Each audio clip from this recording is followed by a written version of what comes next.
Hello everyone, अस्सलाम वालेकुम, नमस्ते, सत श्री अकाल। कैसे हैं आप लोग? आई होप आप लोग बिल्कुल ठीक होंगे और मैं भी बिल्कुल ठीक हूँ, एकदम बढ़िया। आज की वीडियो पे हम रिएक्शन देंगे। वीडियो का टाइटल है Pakistan future in the face of elites blunder. So ये मेजर गौरव आर्या जी की वीडियो है विद ताहिर गोरा टैग टीवी। तो चल के देख लेते हैं कि ये वीडियो कैसी होती है। और यस, न्यू है चैनल पर तो सब्सक्राइब कर लें एंड बेल आइकन को ऑल नोटिफिकेशन पर प्रेस कर लें ताकि सारी वीडियोस आपको मिलती रहें। सो चलते वीडियो की तरफ रिएक्शन देते हैं, देखते हैं मिलकर साथ में। So let's start.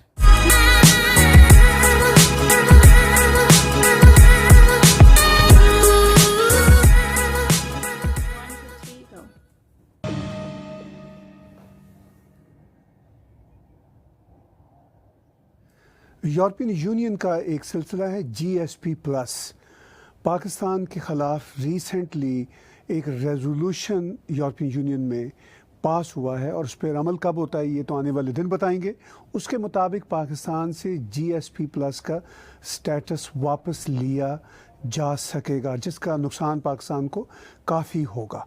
और इसके साथ साथ पाकिस्तान के प्राइम मिनिस्टर इमरान खान ने सऊदी अरब और ईरान के तल्लुकात के हवाले से कहा है कि हम बहुत ही वेलकम करते हैं और ईरान हमारा हमसाया है, सऊदी अरब हमारा बहुत ही करीबी एलाय है। ये अलग बात है कि दोनों देशों को पाकिस्तान की सालसियत कोई मानी नहीं रखती, लेकिन इमरान खान को अगर मौका मिलता है तो वो हाथ से जाने नहीं देते। इन्हीं जियोपॉलिटिक्स के हालात पे बातचीत होगी आज के खसूसी शो में जनाब मेजर गौरव आर्या जी से, जो चंकिया फोरम के CEO हैं, और मैं उनको खुश आमदीद कहता हूँ दिल्ली से।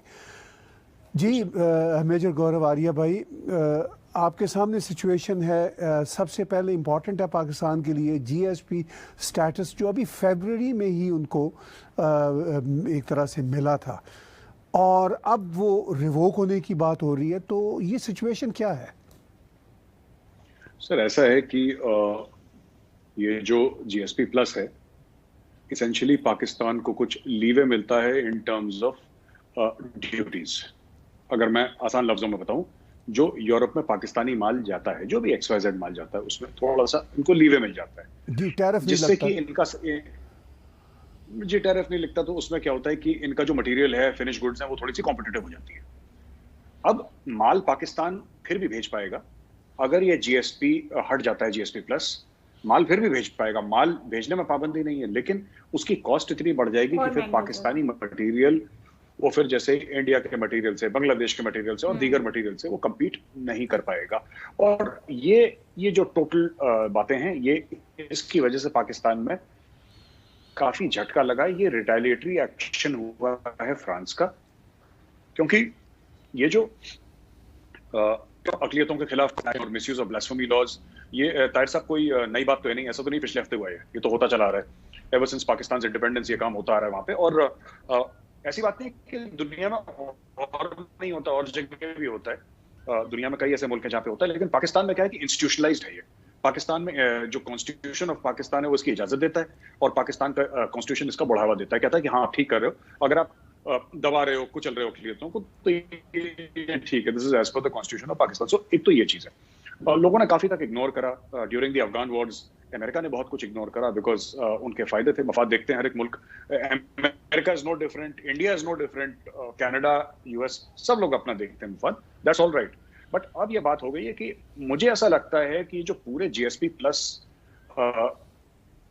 इसमें मुझे नहीं लगता कि इतना पाकिस्तान में जो लबैक का जो केस था ना, उससे इतना ज्यादा फर्क पड़ा है। ये मेरा तर्जिया है खुद का है सब। मुझे लगता है कि ज्यादा इसमें इम्पैक्ट पड़ा है सर, जिस तरीके के ट्वीट्स, जिस तरीके के एक्शन उनकी नेशनल असेंबली में हुए हैं, जिस तरीके के ट्वीट्स उनके जो सीनियर फंक्शनरी गवर्नमेंट में जो उनके वजीर हैं, उन लोगों ने ट्वीट करे हैं। आप इमेजिन करिए फ्रांस वाले क्या समझ रहे होंगे कि जब आप पार्लियामेंट के जो नेशनल असेंबली है पाकिस्तान में, उसके आप फ्लोर ऑफ द हाउस में बैठ के कहते हैं कि गुस्ताख रसूल की एक ही सजा सर तंसुजुदा। मतलब इफ यू से such things in 21st century, फिर तो लोग देखिए एक्शन लेंगे ही लेंगे। तो जो भी हुआ फ्रांस में, देखिए उनका एक अलग मौजू है, इनका एक अलग मौजू है। और मुझे लगता है कि Pakistan lacks the ability to maturely handle the situation sir, मुझे ऐसा लगता था सर। और किस तरीके से मैं बता देता हूँ विद योर परमिशन। पहले तो ताहिर साहब इनको क्या करना चाहिए था कि फ्रांस के साथ ये जाते, इमरान खान जहाज पकड़ के जाते फ्रांस, मना तो नहीं करता इनको मैक्रोन की मिलने से कि नहीं खान साहब अब नहीं आ सकते, मिल लेता है इनसे। इनके इनके टॉप डिप्लोमेट्स हैं उनको भेजते। एक तो ये इन्होंने नहीं करा। दूसरी चीज ये है कि ये इन्होंने देखा नहीं कि European union is very United, इन्होंने ये नहीं देखा। ये सब अपने आप को फ्लोर ऑफ द पार्लियामेंट पे, इन लोगों ने ऐसी ऐसी बातें करी हैं फ्लोर ऑफ द पार्लियामेंट में ताहिर साहब कि आप शॉक हो जाएंगे लिटरली कि कोई ऐसे पार्लियामेंट में, ये लोग पार्लियामेंट में सरतन से जुदा। तो एक बात इन्होंने बोली, एक जनाब खड़े हुए कहते हैं कि साहब हम नबी की इज्जत के लिए कितने पैसे हैं फ्रांस के, तो बोला कि साहब 12 या 16 अरब डॉलर हैं, समथिंग लाइक दैट। तो कहता है हम अपने असासे बेच देंगे और उनको पूरा। इन्होंने आज तक अपने असासे इकट्ठे करे हैं सर, इन्होंने कौन सा आज तक बेचे हैं?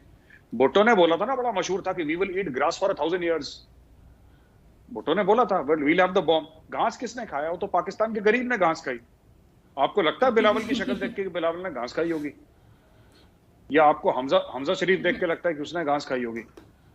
ये सब तो साहब ये अच्छे खाने खाते हैं, राजा महाराजाओं की तरह रहते हैं बिल्कुल। पाकिस्तान का गरीब घास खाता है। तो यही चीज इन्होंने करी वहां पे।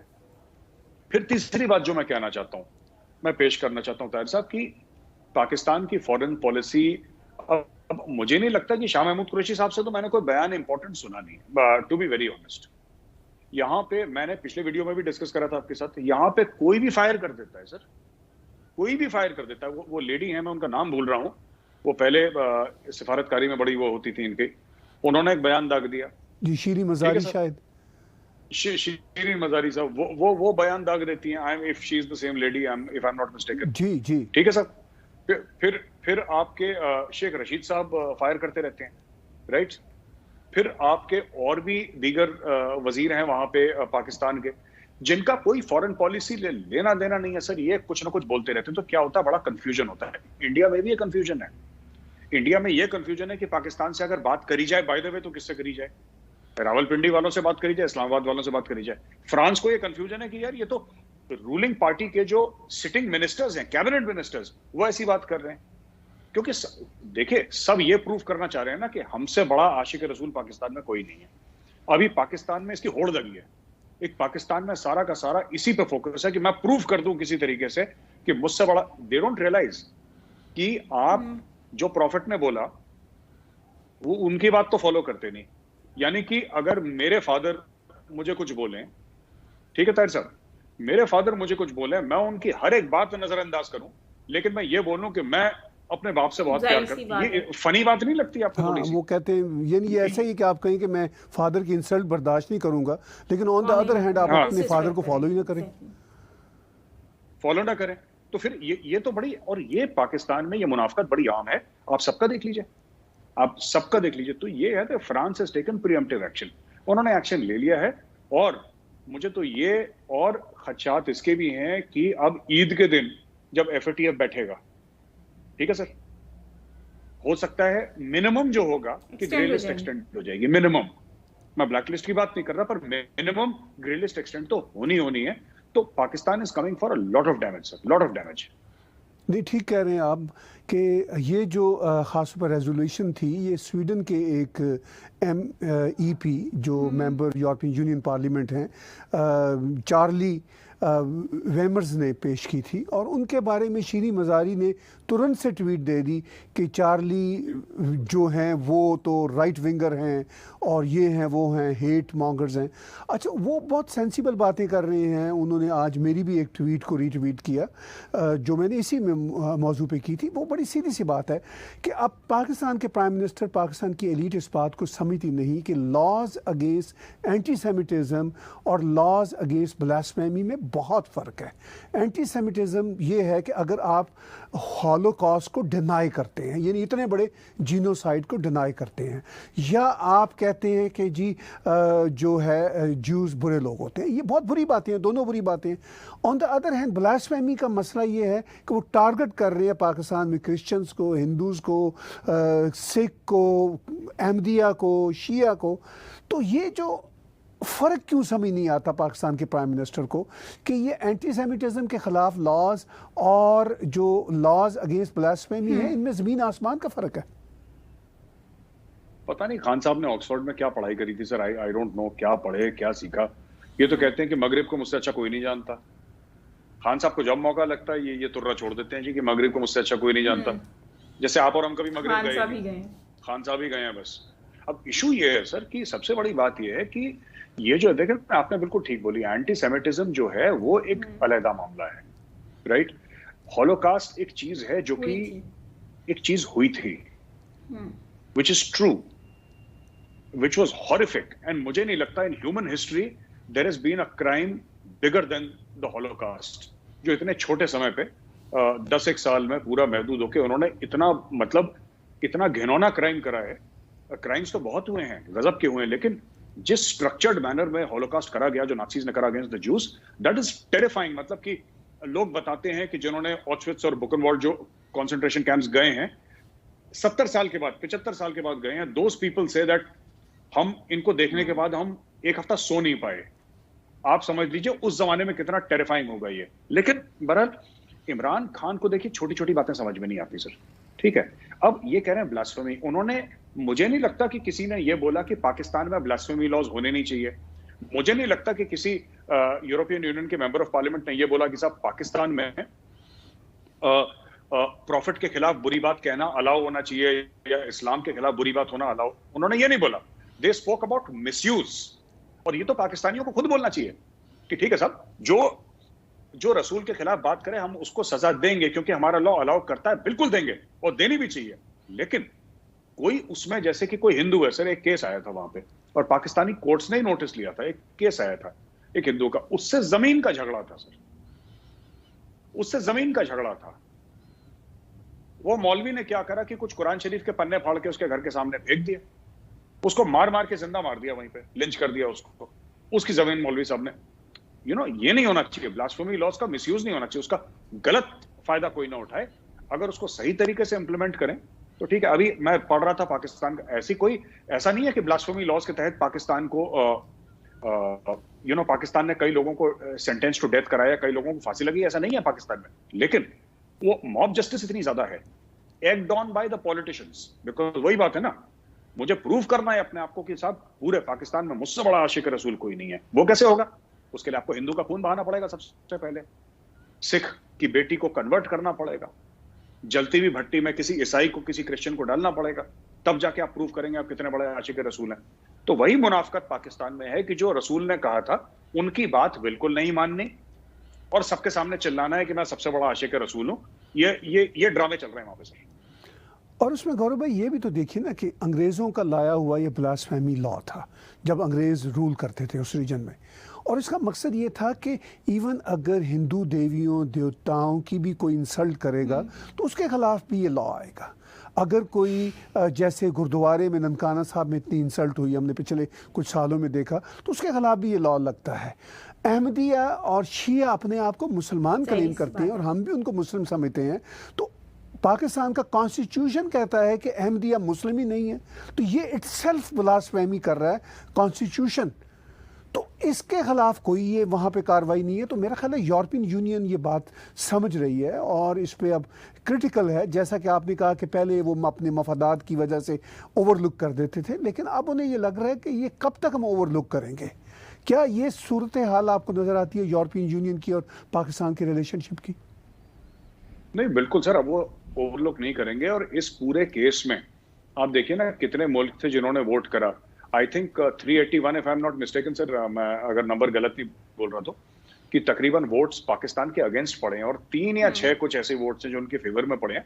और जो पाकिस्तान जिनको अपना दोस्त समझता था उन लोगों तक ने इनके फेवर में वोट नहीं डाले, बिकॉज जो पाकिस्तान कर रहा है इनडिफेंसिबल है सर।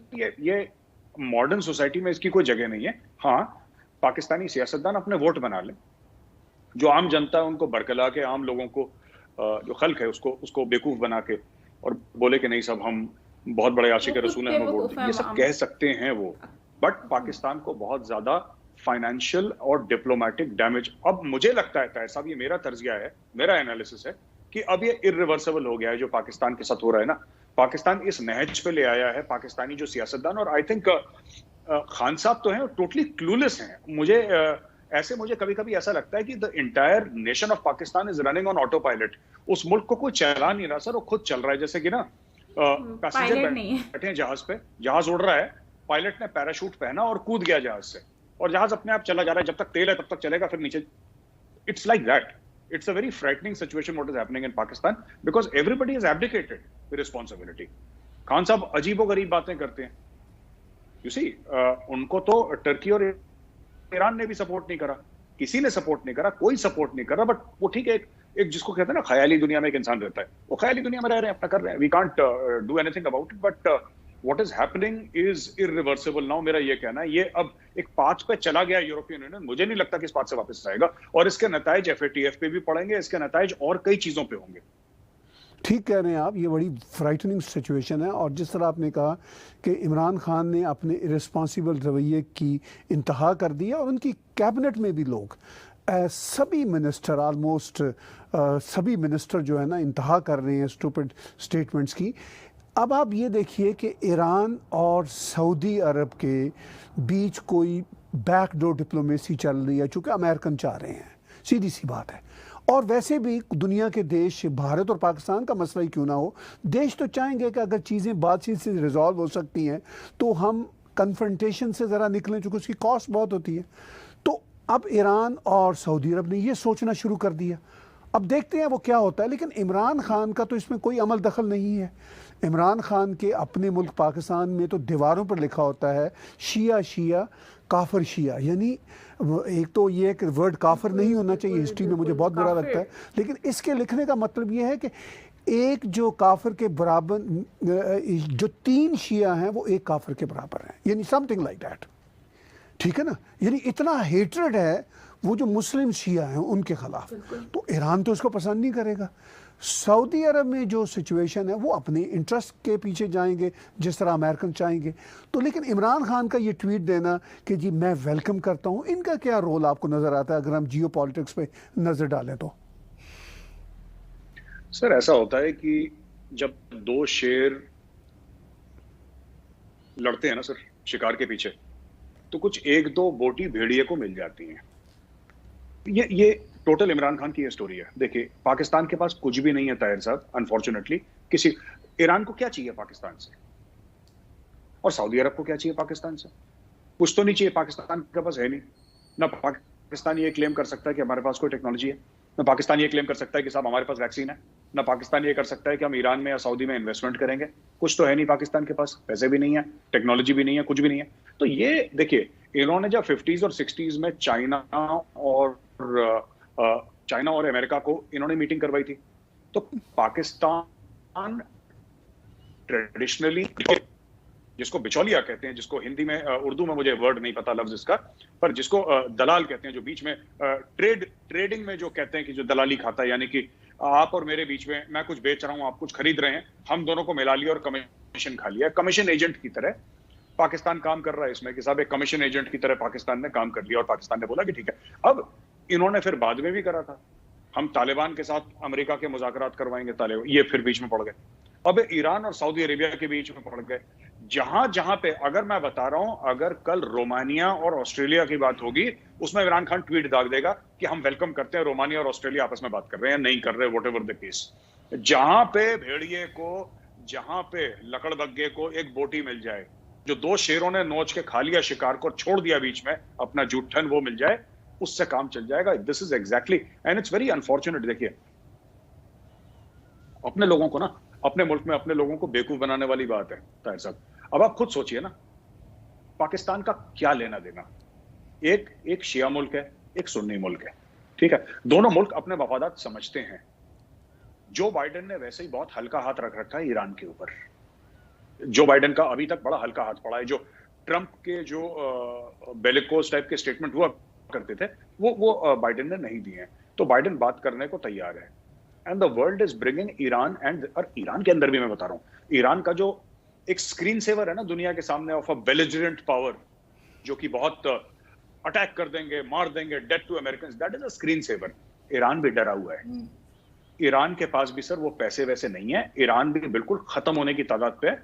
और मेरी ईरानियन से बात हुई थी सर दिल्ली में, ईरानियंस ने भी ये बोला था कि जो भी चाइना कर, ईरानियन ने अपनी पूरी स्टडी कर रखी है सर, कि चाइना अगर $400 बिलियन डालता है $400 बिलियन ईरान के अंदर इन्वेस्ट करता है, तो ईरानियों की गुर्दा, कलेजी, पुट सर, नली वली सब निकाल के तोल देगा चाइना।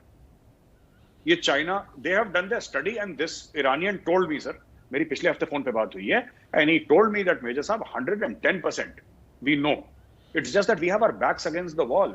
ये तो बोटी बोटी करके भेज देंगे चाइनीज। इन्होंने श्रीलंका के साथ यही करा है, पाकिस्तान के साथ यही कर रहे हैं। वो पाकिस्तान को समझ में नहीं आ रही बात, लेकिन कर रहे हैं। अफ्रीका के साथ यही कर रहे हैं। तो what is the guarantee that they will treat Iran differently sir?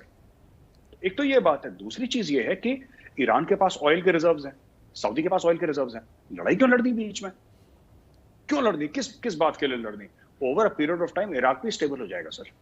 Iraq में आप देखेंगे काफी पहले से स्टेबिलिटी है, और आगे चल के 5-7 साल में स्टेबल हो जाएगा। ये पूरी बेल्ट है तेल की, इधर अमेरिका कंट्रोल्स इट और चाइना कंट्रोल्स इट। ठीक है जी। अब सीधी सादी ये बात है, आप खुद सोचिए ताहिर साहब, कि व्हाई वुड अमेरिका वांट कि चाइना शुड कंट्रोल ईरान? क्यों चाहेगा? वो तो ये चाहेगा ना अमेरिका कंट्रोल करे। अमेरिका कैसे कंट्रोल करेगा? दोस्ती का हाथ बढ़ा के, ठीक है तुम्हारा न्यूक्लियर वेपन्स प्रोग्राम हम देख लेंगे, थोड़ा दायमाई कर देंगे, देख लेंगे। They have done it in the past with Pakistan. They have turned a blind eye. They'll possibly turn a blind eye to Iran. उनसे एक नॉन प्रोलिफरेशन का पैक्ट साइन करवा लेंगे, कुछ भी करेंगे, डेमोक्रेसी का कुछ उनसे वादा ले लेंगे, कुछ पैसे डाल देंगे उसके अंदर, उनका तेल वेल बोलेंगे, इंडिया को ही बोल देंगे भैया आप खरीद लो, इंडिया बिलियंस ऑफ डॉलर्स का। इंडिया को तो चाहिए ना तेल, इंडिया को तो वैसे भी चाहिए, हमारा मार्केट था ही, हमारा वो था ही, वहां से खरीदते थे हम। इंडिया को बोल देंगे, 10 और मुल्कों को बोल देंगे जी हमारी तरफ से सैंक्शन, हम फिर चाबार में $1-2 बिलियन डाल देंगे, ईरान का काम चल जाएगा। इसलिए ये पाकिस्तान बेसिकली एक बिचौलिया का रोल प्ले करना चाहता है कि हो सकता है एक आध बोटी हमारे पल्ले पड़ जाए। This is a total game plan sir. लेकिन क्या एक आध बोटी इनके पल्ले पड़ जाएगी? नहीं सर, बिल्कुल नहीं सर, बिल्कुल नहीं ताहिर साहब, बिल्कुल नहीं। आप मान के चलें, इट हैज, देखिए मैं वही पाकिस्तान हर समय कहता है इसने हमें धोखा दिया, हमारा तुर्की ने भी साथ नहीं दिया।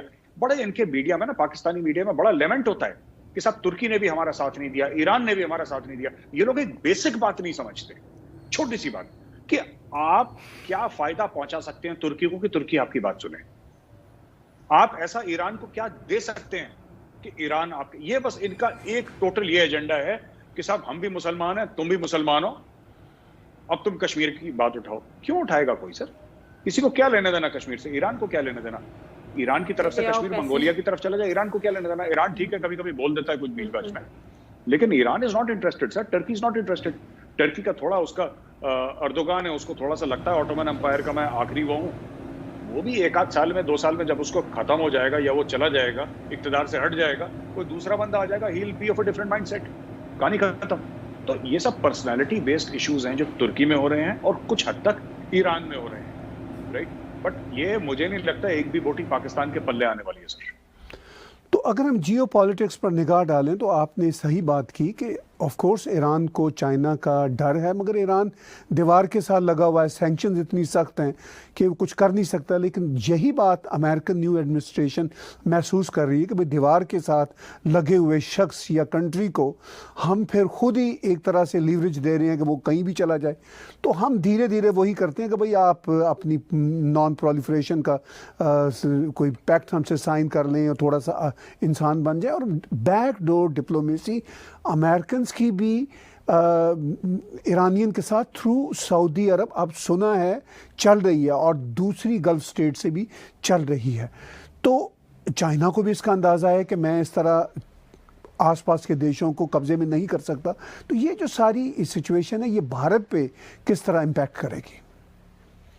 भारत के लिए तो बड़ा पॉजिटिव इम्पैक्ट है सर। अगर ईरान से वो सैंक्शंस हट जाते हैं अमेरिका के, तो इंडिया के लिए तो बहुत जबरदस्त पॉजिटिव चीजें हैं, क्योंकि जब सिर्फ सैंक्शंस नहीं हटेंगे सर, फिर इजराइल के साथ भी दोस्ती होगी। अगर दोस्ती ना भी हो तो कम से कम वो कशीदगी हटेगी, एक नॉर्मलाइजेशन ऑफ रिलेशंस होंगे। नेक्स्ट स्टेप आफ्टर दिस, इसमें से एक और जो बाइडेन इंसिस्ट करेगा कि you recognise the state of Israel, और इजराइल को बोलेगा जी आप रिकॉग्नाइज करें ईरान को, अपने एम्बेसीज खोलें। और लड़ाई किस चीज की है? आखिर at the end of the day इनकी लड़ाई किस चीज की है? यही है ना, ये हिजबुल्ला वगैरह की और ये सब जो आउटफिट्स हैं, तो ईरान के तो ऊपर ईरान बंद करवा देगा इनकी फंडिंग, ये खत्म हो जाएगा मामला। और दूसरी चीज है, मैं तो वही चीज ईरान को, जो मेरा ये जान पहचान वाला है जो एम्बेसी से कॉल करता है, मैं तो उसको यही कहता हूँ, यार तुम लोग एक बात बताओ, तुम लोग पैलेस्टीनियन का इतना छाती पे लेकर क्यों घूमते हो? तुम्हारे खुद मुल्क का बेड़ा गर्क हो रखा है, ठीक है, तुम्हारा मुल्क डूबने की कागार पे, इकोनॉमिक कोलैप्स के पास है, अमेरिका ने इतने सैंक्शन, तुम वही रोमांटिक, वही कि वो जो इकबाल ने बोला था ना कि सहराओं में दौड़ा दिए घोड़े हमने। अच्छा, मैंने घोड़े वोड़े दौड़ाना बंद करो यार, ये 21st सेंचुरी है, people are talking about motorcycles and cars, तुम्हारे दिमाग में अभी वो सहराओं में घोड़े दौड़ रहे हैं, ये सब ड्रामे बंद करो and be friends with the world, trade, पैसा वैसा बनाओ, अपने लोगों का लाइफस्टाइल इंप्रूव करो। और वही मुझे लगता है कि ईरान, क्योंकि ईरान सर ये 1979 के बाद, after the revolution in Iran has been under a great deal of pressure, और आप ये लगा लें कि साहब करीब 40 साल हो गए हैं, 40 years Iran has been under pressure sir, 1979 revolution के बाद sir it has been under pressure, और हाल फिलहाल 20 साल में तो जबरदस्त प्रेशर है। ईरान क्रैक कर जाएगा and America realises Iran crack कर जाएगा, इसलिए अमेरिका ने उसको थोड़ा सा लीवे दे दिया कि तुम इस। सो गाइज, ये वीडियो थी तहरीक मेजर गौरव आर्य जी की, और ताहिर गोरा जो आप बात कर रहे थे अब पाकिस्तान के फ्यूचर के बारे में, और पाकिस्तान की जो क्राइसिस गुजर रही है, जिस चीज़ों से गुजर रहे हैं, वो सारी चीज़ें इसमें डिस्कस की हैं। तो काफ़ी चीज़ें जो हैं उनसे मैं बिल्कुल एग्री करती हूँ, और काफ़ी नहीं, बहुत सारी चीज़ें इन्होंने सही कही हैं। जैसे कि इन्होंने कहा तहरीक लब्बैक के ऊपर इन्होंने जो बात कही है कि जो ये तहरीक लब्बैक चल रहा था, उसके बाद फिर जो है पार्लियामेंट में इसकी बात भी की गई, ठीक है। तो अब ये जो तहरीक लब्बैक का जो है इन्होंने जो किया, और फ्रांस के जो एम्बेसडर हैं उनको निकालने के लिए इन्होंने हंगामा हराई की, जबकि इनको मालूम भी था कि जो है ये सारी सिस्टम जो हो रहा है एक्चुअली ये पहले ऑलरेडी ये सब कुछ हाईलाइट हो चुका, और जो दुनिया में सारी इस्लामिक कंट्रीज़ हैं उन लोगों ने इस पे मामलात को क्लियर करके ख़त्म कर दिया इस सिचुएशन को।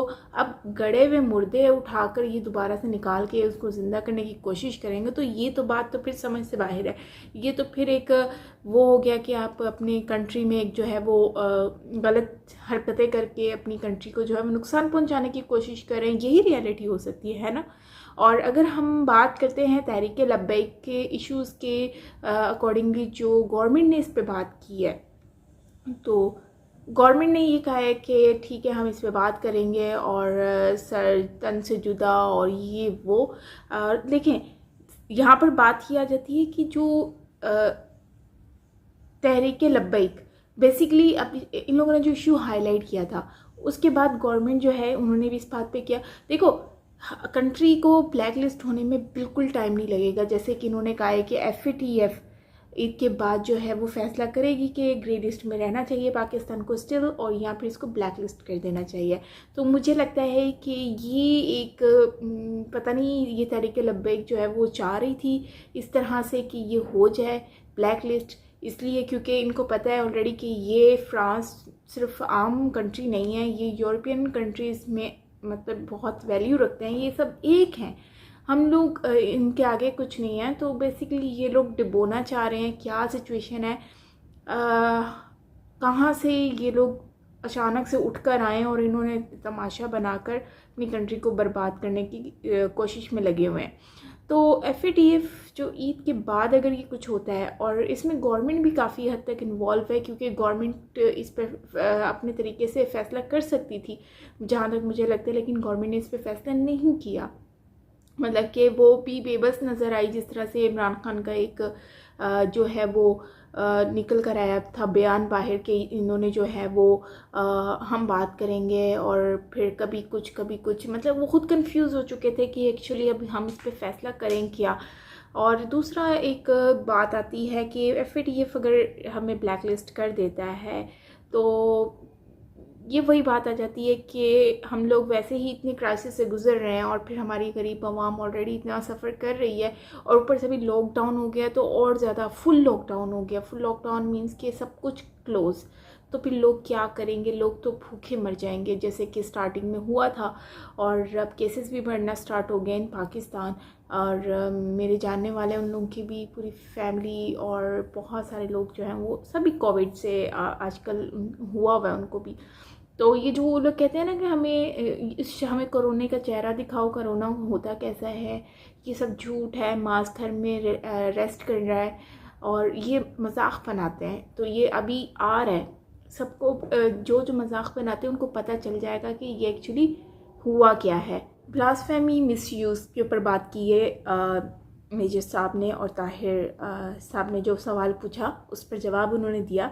तो ब्लास्फेमी बेसिकली मिसयूज़ का इन्होंने कहा है कि ये लोग मिसयूज़ करते हैं, कुछ भी करना हो तो उसमें ब्लास्फेमी का नाम लगाते हैं और इस्लाम के नाम पर ये लोग जो है वो गुस्ताख़ रसूल के नाम पर दूसरों को नुकसान पहुंचाते हैं। और इस तरह से करके ये जो हैं वो अपना फ़ायदा उठाने की कोशिश करते हैं।